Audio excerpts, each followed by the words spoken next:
શર્મા કી જય।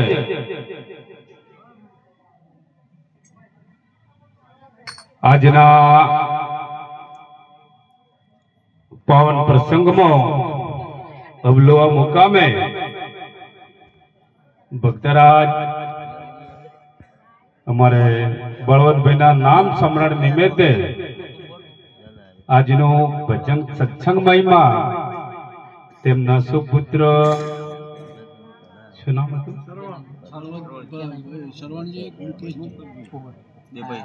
શ્રવણભાઈ અને મુકેશભાઈ બળવંતરામનો સમગ્ર પરિવાર મળી અને એક આવું ભજન સત્સંગ મહિમા રાખ્યો અને એમાં દૂર દૂરથી સંતો ભક્તો બોલાઈ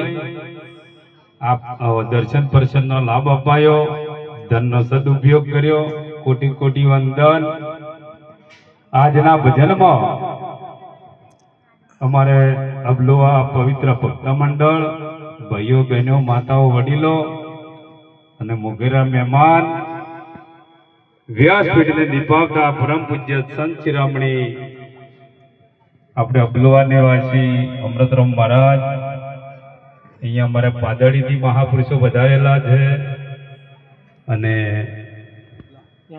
એડલાથી મહાપુરુષો વધારેલા છે, ધુંબડથી વધારેલા પૂજ્ય સંત શિરોમણી એવા સતનરામ મહારાજ, ધુંબડથી વધારેલા પરમ પૂજ્ય સદમદાસ મહારાજ અને અહીંયા આપણા ગામના અબલોવાના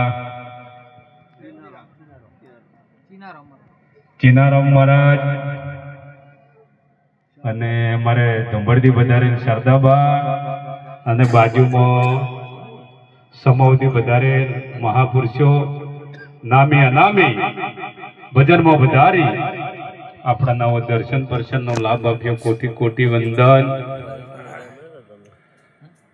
આમ તો આગળ સત્સંગનો દોર સારો ચાલ્યો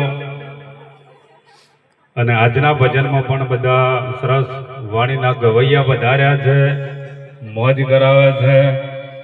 મને ફરજ મળ્યો તો આપણી સમક્ષ ટૂંકમાં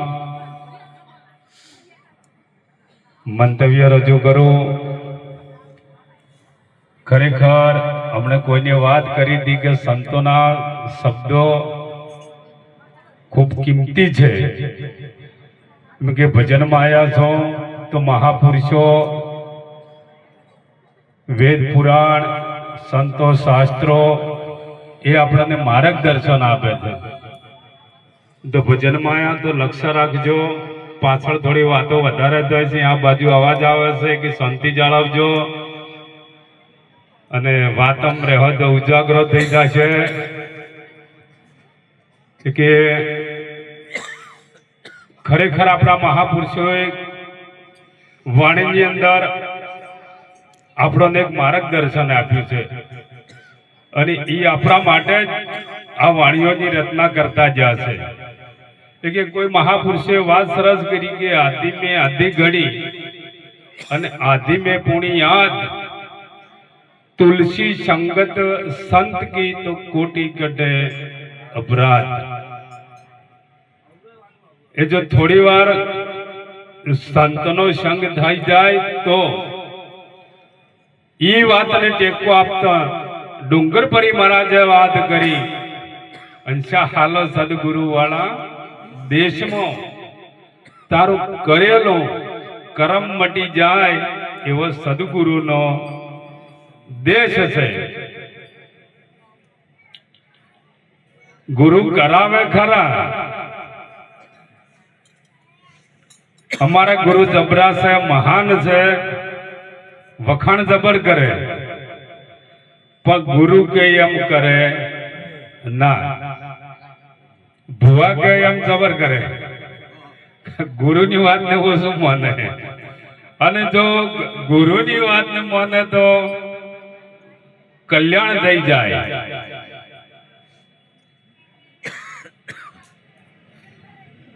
આમ તો ગુરુ કરાયા પણ હજી ગુરુની કદર તો કોક કોક કરવા વાળા છે અને જેને ગુરુની કદર કરી છે ને એમના ઇતિહાસો બની ગયા છે અને અત્યારે એમના મંડપ બધાય છે અને એમના પણ મંદિરો બની ગયો છે, પણ એને ગુરુની કદર કરી છે. સદીઓ વીતીજી રામચંદ્ર ભગવાન ગુરુ વશિષ્ઠ મુનિની કદર કરી અને કૃષ્ણ પરમાત્માએ ગુરુ દુર્વાસાની કદર કરી. તો અત્યારે ગામો ગામ રામદેવજીએ બાળીનાથ એમના ગુરુ હતા ને એમની કદર કરી, તો ગામો ગામ એમના મંદિરો બને છે અને એમાં બાવલા બનીને ઉભા કરીને લોકો આજ સુધી પૂજા કરે છે. આપણને કોટી જન્મના પુણ્યથી આવો મનુષ્ય અવતાર મળ્યો છે અને મળેલો વિડફાઈ ના જાય એના માટે આ સંતો આપણને જગાડવા માટે આવ્યા છે. આ અજ્ઞાનમાં ઊંઘેલો જીવાત્મા જો જાગી જાય તો દાનવ હોય તો માનવ, પાપી હોય તો પાવન, એ આ સંતોના સંગમાં. પણ ઘણા જણાને એવું થઈ ગયું છે કે રામ, કૃષ્ણ, મીરા, નરસિંહ, જેસવ, તોરલ, હરિચંદ્ર જેવા સંતો પહેલા હતા ને એ હાસા હતા. હાસાર વાળા તો આપણને આવું થઈ ગયું છે. હવે એ હજારો વર્ષો પહેલા થઈ ગયા કે 500 વર્ષો પહેલા થઈ ગયા, એમનો આપણે પુરાવો અત્યારે લઈ શકો,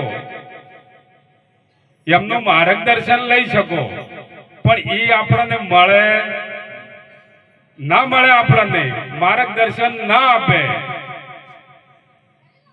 અને આ બેઠા એ વ્યાસપીઠથી દીપાવતા વર્તમાનના સંતો છે. અને જો અમની વાત આપણે માની લે તો બેડો પાર થઈ જાય.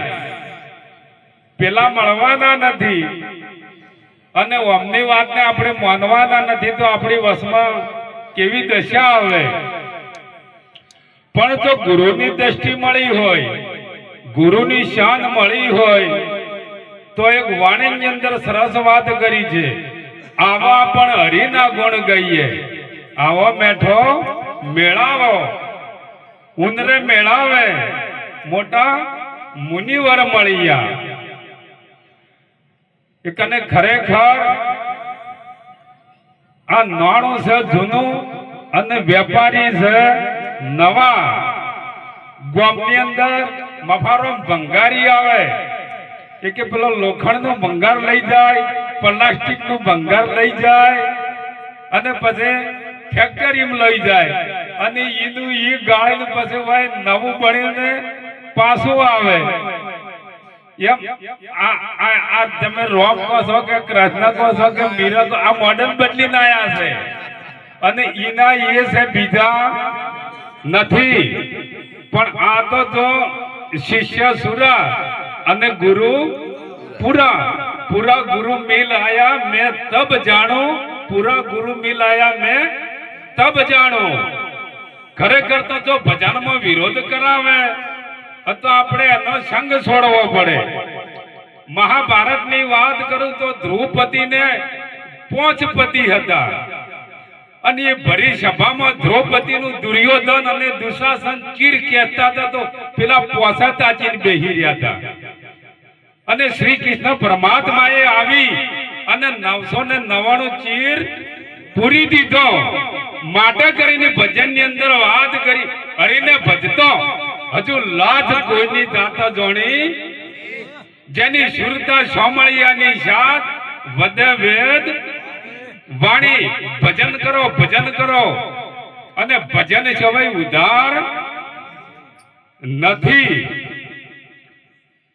એકને આ તો અમારે ઉમદરામ મહારાજ ઘણું કહેતા, મોડ મોડ ના આખલા ને મોડ મોડ નું હોળ વાયા નહીં હરિશાન કી ખા પાડા ખોળ. આ મેળ ના પડે. આ તો ગુરુ કરાયા ખરા પણ ગુરુ માન્યા જ નહીં, ધક્કા મારી મારીને હેડ્યા જ હોય. અમારા ગુરુ જબરા છે, મહાન છે, અને ગુરુ માન્યા હોય તો ભલા માણસ તમે વાત કરો. હમણાં કોઈને વાત કરી હતી જેસળની, આ લાઈટ નું કનેક્શન લીધેલું છે ને ભીષ્મો ઓગળી ગાલત તો 2 દાડે ધક્કો મારે કે તરત શોટ આવે. ધક્કો મારી ઉછળી મેલે ભીષ્મો ઓગળી ગાલતો અંદર ગુરુ કરાવવા તો ભલા માણસ તરત આખું જીવન પલટી નાખે, વાર ના થાય. પણ નહીં પલટા તો આપણે ગુરુ કર્યા છે પણ ગુરુ કહેવું મોન્યા નથી. અને ગુરુ જેસાળે ગુરુ કહેવું મોન્યું. વાલ્યો લૂંટારો હતો અને સજનો કસાઈ હતો. અરે વાલ્યો વેદના બને વાલ્મીકી ઋષિ થઈ ગયો, પણ શું કે અમને ગુરુનું કેવું માન્યું છે. ગુરુ કરાવવા તે બહુ સહેલી વાત અને ગુરુ કેવું કરવું એ કઠિન વાત છે. માટે કરીને કીધું વિપદ પડે વણસે ને સોય હરિજન નું પ્રમાણ, મેરુ ડગે જેનું મનડું ના ડગે ભલે ભાગી પડે પ્રમાણ. આ ભજન માટે વિભીષણે ભય તજી જીધો અને પેલા છે બાપ તજી જીધો અને મીરાએ માને તજી નો છે. ભજન કરો ને તો ભજનમાં આપણને વિરોધ કરે ને એનો સંગ ના કરવો જોઈએ, એને તજી જવું પડે. અને આ તો જેને પાછળ લમણન થી વાળ્યો ને એમનો બેડો પાર થઈ ગયો છે. અરે નિજામલી નામના એક સંત હતા અને એમના જોડે કોઈ ભિખારી માંગવા માટે ગયો હતો કે બાપુ મારી જોડે કઈ પુરુષાર્થ નથી, મને તમારી જોડે હોય તો કોઈ આપો. ત્યાં નિજામલી સંત જોડે કઈ પુરુષાર્થ જ નતું, પણ હવે કે મારા ઘરે માગણી કરી છે તો પગમાંથી મોજડી કાઢીને આપી દીધી. એટલી મોજડી હતી અને મોજડી આપી દીધી ને પેલો મોજડી માથે ઉપાડીને હેડ્યો ભિખારી. અને નિજામના શિષ્ય અમીર ખુસરો 7 ઊંટમાં માલ ભરીને આવે અને એને ભિખારી મોજડી ઉપાડીને જતો હતો ને તાર પેલા મોજડીની મેક આવી કે મારા ગુરુની મોજડી મેકાય છે આ બાજુ. અત્યારે કહું હમણાં વળતા કરો જો આ જો ગુરુ પ્રત્યેનો ભાવ અને ઊંટ ઈ બાજુ વળતા કર્યા ને અને પેલો મોજડી ઉપાડીને જતો હતો ને તાર કે ભાઈ આ મારા ગુરુની મોજડી છે. પેલો કે સાચી વાત છે પણ મને આલી છે.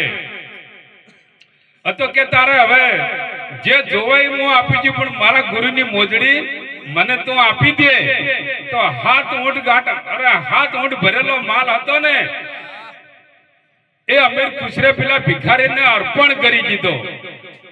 આ ગુરુ પ્રત્યેનો ભાવ. આ તો ભજન ગાવા છે, ખાલી પડાવું મારા શરીરની મોજડી શિલાવું. અલ્યા રબડની કોઈને પહેરાઈ છે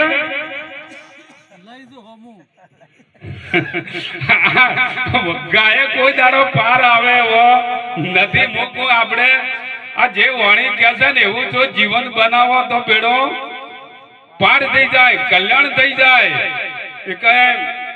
ભજન કરો, સંતોના સંગમાં રહેજો. અને મહાપુરુષે આપણે કીધું છે કે સંતોનો સંગ મરણે મુકાય ને.